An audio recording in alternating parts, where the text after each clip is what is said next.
म्हणजे ही गोष्ट हा बिलकुल बिलकुल तुझ्याशिवाय कोकण होतच नाही, त्यामुळे तू काय काळजीच करू नकोस.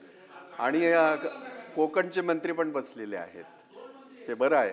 होय, 2 मंत्री आहेत.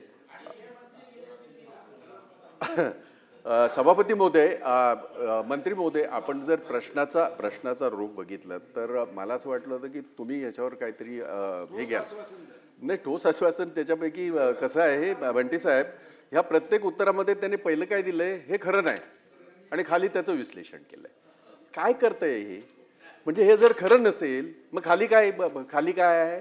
भोंगळं सगळं का? हे अधिकारी तुमचे, भोंगळं चांगला शब्द आहे, मी अतिशय जबाबदारीने वापरलेला आहे तो, आणि सभ्यतेच्या चौकटीत बसणार आहे. हो, तर होय.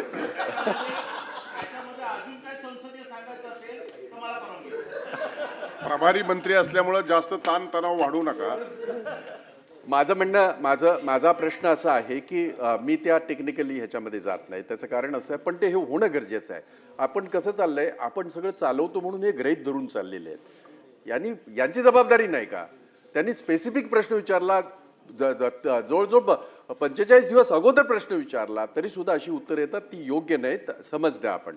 नंबर 2, आपण ज्या पद्धतीने आपण हे सांगताय, मी आपल्याला नम्रपणे सांगू इच्छितो, जे जठाराने सांगितलंय ते खरं आहे. एक तर कोकण हा संपूर्ण तसा डोंगराळ प्रदेश आहे. शेती हा तुमच्यासारखा विषय नाही आहे. पश्चिम महाराष्ट्रासारखा शेती नाही आहे. आमच्याकडे त्याला खलाटी म्हणतात, आणि त्यात तेवढाच आपला भाताचा आता सध्या तोही होत नाही. आणि त्यांनी सांगितलेलं यासाठी महत्त्वाचं आहे, एकेकाळी 5-5.5 लाख हेक्टर ही जी काही ही होती ती आज 2.5 लाख हेक्टरपर्यंत आलेली आहे. त्यांनी आकडेवारी दिली, ती अभ्यासू व्यक्ती आहे आणि त्यांनी ते योग्यरित्या दिलं. याचा अर्थ असा होतो की त्या काळामध्ये, इंग्रजांच्या काळामध्ये जे बंधारे होते त्या काळामध्ये शेतीला फार प्राधान्य दिलं होतं. आता आपण नाही द्यायचं का? नंबर 2, आपण त्याच्यासाठी मत्स्य शेतीला आपण प्राधान्य दिलं आणि फार चांगलं आहे. आणि मी अनेक वेळा सांगितलंय, परत एकदा सांगतो, मत्स्य शेतीला, नीलक्रांतीला महाराष्ट्रामध्ये खऱ्या अर्थाने जर कोणी सुरुवात केली असेल, केंद्राने ती सुरुवात केली त्यावेळेला UPA 1 मध्ये, पण इथे नारायण राणेंनी सुरुवात केली. मला मुद्दाम सांगावं, याच्या अगोदरही मी ही गोष्ट जे आहे ते आहे. आणि पण आपण तेवढेच ह्याच्यामध्ये खुश होऊन चालणार नाही. त्यांनी जे म्हणाले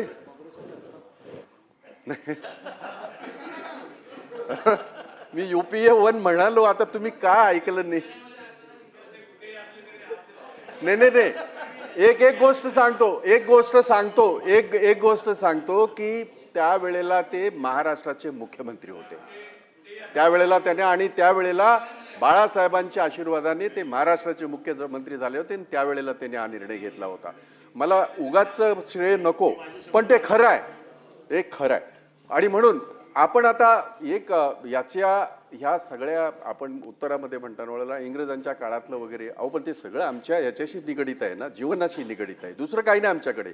एक आंबा, एक काजू. आता काजूचं तुम्ही तिकडे घेऊन गेलात, त्याचं केंद्र तिकडे कोल्हापूरच्या कोपऱ्यामध्ये घेऊन गेलात, म्हणजे कोकणामध्ये नाही. कोकणाचे मंत्री काय करतात आहेत काय हो? ते तिकडे सगळं काजूचं.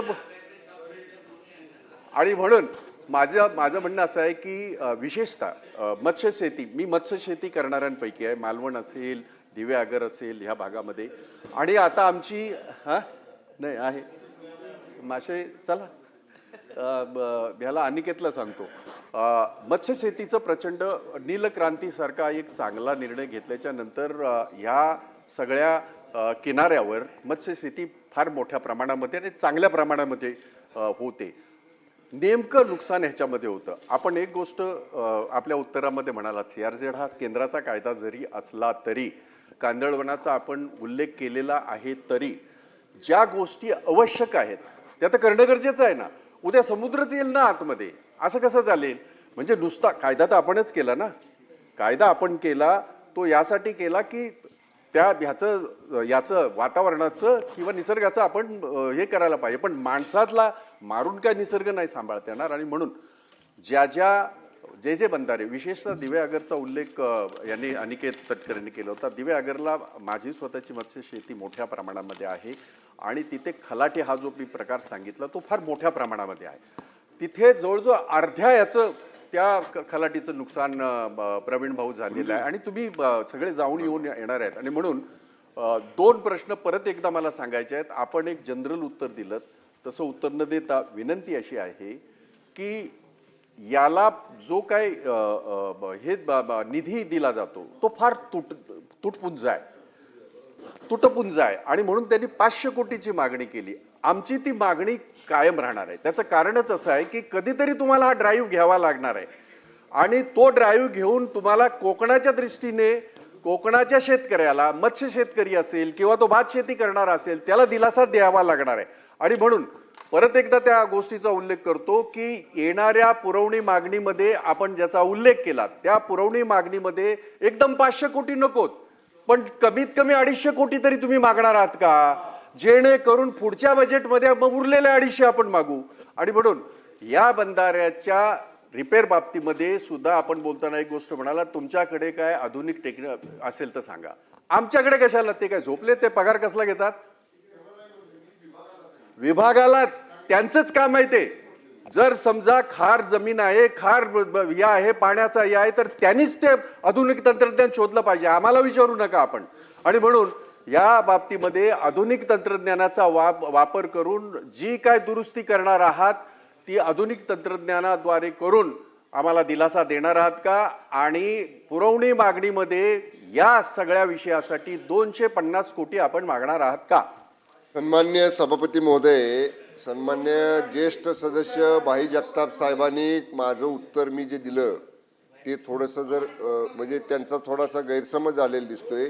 मी सदस्यांना नाही म्हटलं टेक्निक तुमच्याकडे आहे का, मी म्हटलं जलसंपदा विभागाच्या यांत्रिकी विभागाकडनं त्यांच्याकडं आधुनिक तंत्रज्ञान काय असेल किंवा त्या ज्या जाडीच्या प्लेट वापरल्या जातात त्या जर खार पाण्यामुळं वगैरे जर त्या जास्त लवकर खराब होत असतील तर ते तंत्रज्ञान जलसंपदा विभागाच्या यांत्रिकी विभागाकडनं आपण ते त्यांच्याकडनं मागवून घेऊ. नंबर 1. त्यामुळं निश्चितपणे आपल्याला ते बंधाऱ्यामधल्या प्लेट लवकर खराब होणार नाहीत आणि त्याच्यामुळं ते तसं थेट पाणी येणार नाही याची दक्षता आपण घेऊ. 500 कोटीची अतिरिक्त मागणी करा, माननीय जठार साहेब म्हणाले. मी ते देखील सांगितलं आपल्याला की आमदार माननीय लोकप्रतिनिधींची बैठक या संदर्भातली आपण घेणार आहोत. प्राधान्यक्रम त्यांच्याकडनं विचारावं लागेल की पहिल्यांदा त्यातले अति नुकसान झालेले बंधारे किती आहेत, टप्पा 1, आणि त्याप्रमाणे. पण शेवटी कसं आहे, अधिकाऱ्यांनी माहिती देणं आणि लोकप्रतिनिधींची प्रायोरिटी असणं, त्यांना कुठलं लवकर घ्यायचं आहे तर त्या बाबतीतला प्राधान्यक्रम त्या बैठकीमध्ये ठरवला जाईल. आणि पुरवणी मागणी करता या लोकप्रतिनिधींच्या बैठकीमधनं जे निश्चित केलं जाईल त्याप्रमाणे विभागाकडनं जलसंपदा विभागाला अधिकच्या पुरवणी मागणीची तरतूद करण्याची विनंती केली जाईल. दिवे आगार इथल्या योजनेचं जे आपण सांगितलं मार्च 2026 मध्ये तिथल्या कामाचा कार्यारंभ आदेश म्हणजे वर्क ऑर्डर आपण या ठिकाणी दिलेली आहे. सभापती महोदय, प्रश्न चालू आहे. रायगड जिल्ह्यातल्या नादुरुस्त खारभूमी बंधाऱ्यामुळे होणाऱ्या नुकसानासंदर्भातला प्रश्न आहे. आपण मंत्री महोदय स्पेसिफिक सांगितलं